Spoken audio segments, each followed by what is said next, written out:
ಅರಬ್ಬಿ ಸಮುದ್ರದಲ್ಲಿ tug boat ದುರಂತ ಪ್ರಕರಣದ ಬಗ್ಗೆ ತನಿಖೆ ಮಾಡಲು ಆಯೋಗ ರಚಿಸಿ ತನಿಖೆ ಮಾಡಲು ಜಿಲ್ಲಾಧಿಕಾರಿಗೆ ಸೂಚನೆ ನೀಡಿದ್ದೇನೆ.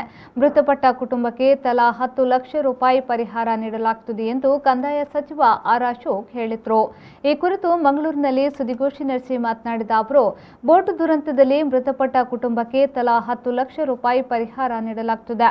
ಇನ್ನು ಎಂಆರ್ಪಿಎಲ್ ಕಂಪನಿಯಿಂದ ಪರಿಹಾರ ನೀಡಲು ಸೂಚನೆ ನೀಡಲಾಗಿದೆ ಎಂದು ಅವರು ಹೇಳಿದರು. ಇನ್ನು ಚಂಡಮಾರುತದ ಹಾವಳಿಯಿಂದ ಕರಾವಳಿ ಭಾಗದಲ್ಲಿ ಸಮಸ್ಯೆಯಾಗಿದೆ. ಮಂಗಳವಾರ ಉಡುಪಿ ಹಾಗೂ ಕಾರವಾರಕ್ಕೆ ಭೇಟಿ ನೀಡಿ ಸಮಸ್ಯೆಗಳನ್ನು ಆಲಿಸುತ್ತೇನೆ. ಈಗಾಗಲೇ ಮಂಗಳೂರು ನಗರದಲ್ಲಿ 6 ಕಡೆಗಳಲ್ಲಿ ಕಾಳಜಿ ಕೇಂದ್ರಗಳನ್ನು ತೆರೆಯಲಾಗಿದೆ.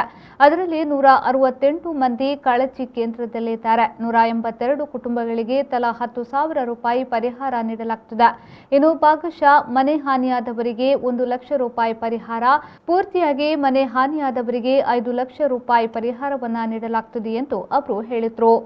ಏನು ಸಮಸ್ಯೆಯಿಂದ ಈ ಜೀವಗಳು ಸತ್ತಿದೆ, ಅದಕ್ಕೆ ಕಾರಣಕರ್ತರು ಯಾರದು ತಪ್ಪಿದೆ, ಮತ್ತೆ ಅದರ ಬಗ್ಗೆ ಕ್ರಮ ಏನು ಮಾಡಬೇಕು ಅನ್ನೋ ವರದಿಯನ್ನು ಕೂಡ ಕೊಡಬೇಕು ಅಂತ ಜಿಲ್ಲಾಧಿಕಾರಿಗಳಿಗೆ ಸೂಚನೆಯನ್ನು ಕೊಟ್ಟಿದ್ದೀನಿ. ಯಾರು ಸತ್ತಿದ್ದಾರೆ ಅವರಿಗೆ ಎಂಆರ್ಪಿಎಲ್ಲಿಂದ 10 ಲಕ್ಷ ರೂಪಾಯಿ ಪರಿಹಾರ ಕೊಡಬೇಕು ಅಂತ ಅವರಿಗೆ ಸೂಚನೆಯನ್ನು ಕೊಟ್ಟಿದ್ದಾರೆ.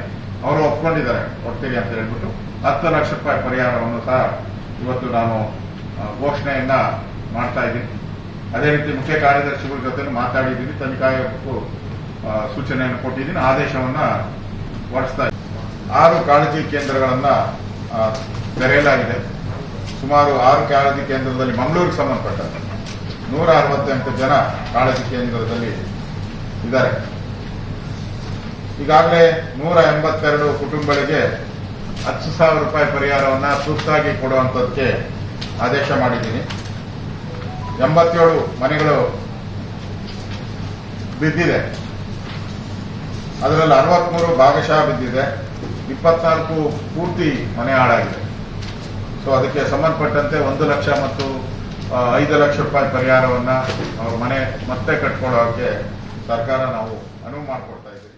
ಜಿಲ್ಲಾ ಉಸ್ತುವಾರಿ ಸಚಿವ ಕೋಟಾ ಶ್ರೀನಿವಾಸ್ ಪೂಜಾರಿ, ಸಂಸದ ನಳಿನ್ ಕುಮಾರ್ ಕಟೀಲ್, ಶಾಸಕರಾದ ಡಾಕ್ಟರ್ ಭರತ್ ಶೆಟ್ಟಿ, D.Vedyavas ಕಾಮತ್, ಉಮಾನಾಥ್ ಕೋಟ್ಯಾನ್, ಜಿಲ್ಲಾಧಿಕಾರಿ ಡಾಕ್ಟರ್ ರಾಜೇಂದ್ರ ಕಿವಿ ಸೇರಿದಂತೆ ಮತ್ತಿತರ ಅಧಿಕಾರಿಗಳು ಉಪಸ್ಥಿತರಿದ್ದರು.